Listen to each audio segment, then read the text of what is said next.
Only the best mountain climbers in the world have climbed to the top of Mount Everest, the tallest mountain in the world. Hundreds of climbers have perished on their way to the top over the past 70 years. In 1996, the worst disaster story to strike a group of climbers ever took place, claiming the lives of climbers and experienced guides. This story is one for the ages. Mount Everest is the highest mountain in the world, standing at over 29,000 feet above sea level. It is situated in a section of the Himalayan mountains called the Himal, located in both south-central China and northeastern Nepal. Tens of thousands of tourists visit Mount Everest every year. The tourists range from the novice adventurers to experienced mountaineers and climbers. Inexperienced visitors usually take guided trekking tours that don't require them to do any climbing. As for the more experienced visitors, they will challenge themselves by climbing the mountain to see how far to the top they can get. Many of them dream of reaching the summit, but only a small percentage have ever tried. Over the last 70 years, approximately 6,664 people have successfully climbed up to the highest point of Mount Everest. But there have also been over 300 people who succumbed to the elements while attempting to climb Mount Everest. About 200 of those climbers' remains have never been removed from the mountain because they are too difficult and dangerous to reach. Some climbers have reportedly seen frozen remains on the mountain that remain there. Statistically, more people have survived climbing the mountain than have met one's end. But people should still be aware of the immense danger involved in climbing this tall, rugged mountain. Climbers often face enormous challenges like cold temperatures, snow, altitude sickness, and the risk of avalanches. That is why only experienced climbers should ever attempt to climb the mountain. In 1996, hundreds of climbers from around the world came to Mount Everest to climb to the top of the Himalayan peak. Not all of them had extensive climbing experience, because many were only moderate to intermediate level climbers. However, there were 17 groundbreaking expeditions with professional guides who took climbers on a journey to the top of the mountain. The less experienced climbers felt confident being under the guidance of the more experienced guides, so they didn't have too many worries. In March of 1996, 4 expeditions were underway to make it to the summit. They were climbing in the South Col Mountain Pass between the Lhotse and Mount Everest mountains. One of them was a planned expedition organized by the New Zealand-based adventure company, Hall and Ball Adventure Consultants. Another expedition was led by a Seattle-based mountaineering company called Mountain Madness. Rob Hall, the leader of the Adventure Consultants expedition, led 18 other people on the climbing adventure at Mount Everest. 8 of whom were his clients, 2 were other fellow guides, and 8 were local Sherpas. Scott Fisher, the leader of the Mountain Madness expedition, also led 18 different people, including 8 clients. One of Hall's clients was Jon Krakauer, a journalist who joined the expedition as an assignment for the Outside magazine publication. He had some technical climbing experience in elevations under 26,000 feet, but he had never climbed anything exceeding that. So going on this journey to the summit of the Himalayas was undoubtedly going to be a challenge for him. Hall and Fisher took their teams on a climb from the Nepalese side of the mountain, while the other team started their climbs on the Tibetan side. Hall recruited Michael Groom and Andy Harris to help him guide his clients on the journey. Fisher recruited professional outdoorsman Neil Beidelman and mountaineer Anatoly Bukreev to help him guide his clients. Mount Everest has 4 camps set up at various elevations from the climbers. These camps include the base camp at an elevation of 17,650 feet, Camp 1 at 19,501 feet, Camp 2 at 21,300 feet, Camp 3 at 23,000 feet, and Camp 4 at 26,000 feet. The primary purpose of base camps is to allow climbers to go through an acclimatization process. Climbers must go through the acclimatization process to adjust to the changing temperature and altitude as they ascend the mountain. Otherwise, they could risk suffering from altitude sickness by quickly exposing themselves to low oxygen levels if they ascend too quickly. The camps give their bodies time to adjust to the lower oxygen levels and higher altitudes before they ascend further. In April, Hall and Fisher's teams began putting their teams through the acclimatization process. The climbers started at the base camp, ascended to higher altitudes, and then returned to the base camp in a series of intervals to adjust their bodies accordingly. It took them about a month to climb from the base camp all the way up to Camp 3, putting them in a much more dangerous elevation in the mountain. It was also next to a wall of glacial ice called Lhotse Face. On May 9, 1996, Hall and Fisher proceeded to lead their teams to Camp 4. It was the final camp before reaching the summit. The experienced mountain climbers referred to Camp 4 as the start of the death zone, because the oxygen levels at elevations beyond this point were about 33% of those at sea level. For this reason, climbers need to use oxygen tanks to prevent respiratory problems and hyperventilation. The teams arrived at Camp 4 by the end of May 9th. There was some storm activity during the day, but it seemed to clear up quickly. At midnight of May 10th, the climbers began the challenging climb from Camp 4 to the summit. The guide supplied each team member with 2 oxygen bottles, which was enough oxygen to last them until the end of the afternoon the same day. So they had to descend from the mountain quickly once they reached the summit. Hall was hoping for his team to reach the summit by no later than 2 p.m. on May 10th. However, there was a series of setbacks along the way that delayed their progress to the summit. One of the most significant setbacks was that there was no fixed rope lines in place to help them ascend to the summit. That meant they had to set up the rope line themselves, which took over an hour.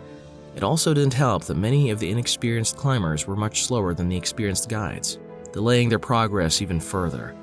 At around 12 p.m., 3 of the climbers on Hall's team decided to turn back and descend back to Camp 4 without reaching the summit. Others on the team continued despite the increased risk of running out of oxygen. Between 3 p.m. and 4 p.m., the rest of the climbers began reaching the summit successfully. They were all very proud of themselves and tried to savor the moment as long as they could. Unfortunately, the celebration was short-lived because a severe blizzard struck the mountain as the climbers stood on the summit. Not only did the storm increase the wind speed and limit visibility, but it also covered up the tracks on the ground with snow. Because of this, the climbers could not see a clear path to descend back down the mountain safely. By 6 p.m., the blizzard had intensified to unbearable levels. Approximately 17 climbers who had reached the summit were now in a precarious situation. They found themselves stuck on the mountain at an elevation of over 25,000 feet in the middle of a raging blizzard. To make matters worse, their supplemental oxygen supply was running out.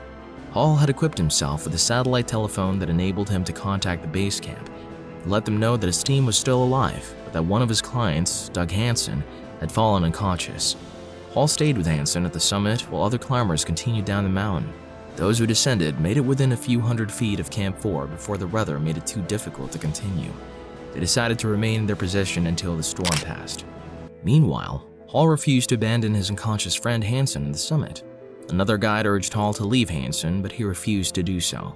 Sadly, Hansen succumbed from what many believed to be respiratory failure, although the exact cause is unknown because his remains were never found. As for Hall, he perished in the mountain shortly afterward. The last time anyone talked to him was when he communicated with the base camp on the morning of May 11th.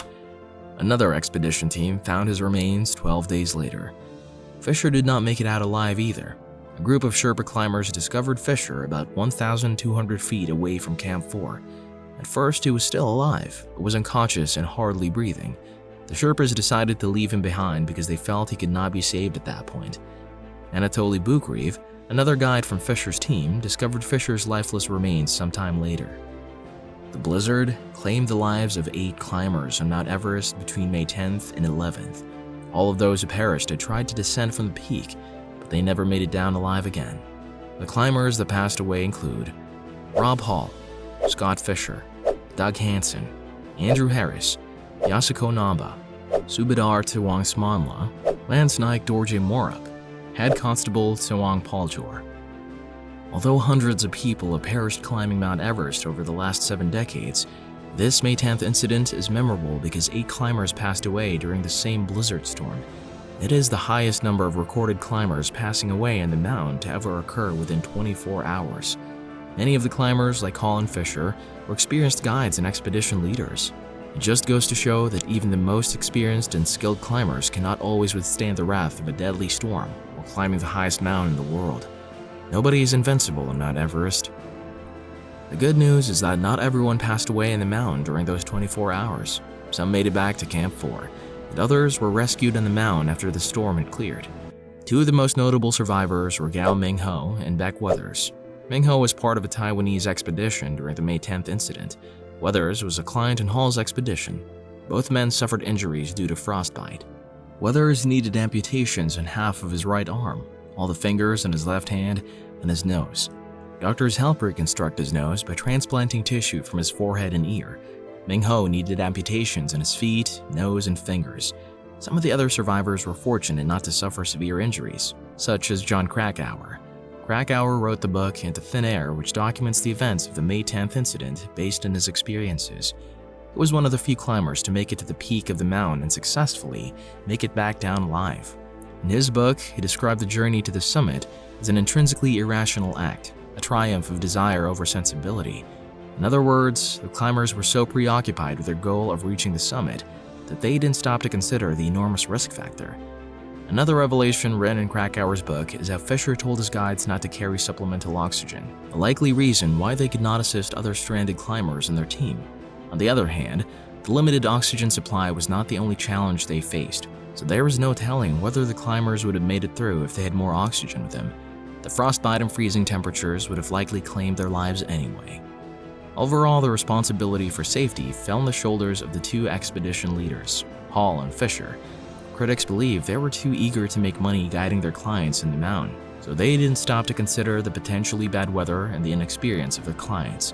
Between the unexpected delays and sudden blizzard, it was lucky that anybody had survived those expeditions. In 2015, a film called Everest about the 1996 Mount Everest disaster was released. The story is based on the real-life events surrounding the two primary expedition groups led by Hall and Fisher. Jason Clarke was cast to play Hall, and Jake Gyllenhaal was cast to play Scott Fisher. The film, which had a $55 million budget, ended up being a box office success by grossing over $200 million worldwide. This video is in honor of those brave adventurers who perished on that climb in 1996. It is brave souls like them who inspire adventurers everywhere to challenge themselves always and discover the limits of human capability. If you like this video, please give it a like and subscribe for more content. Thank you.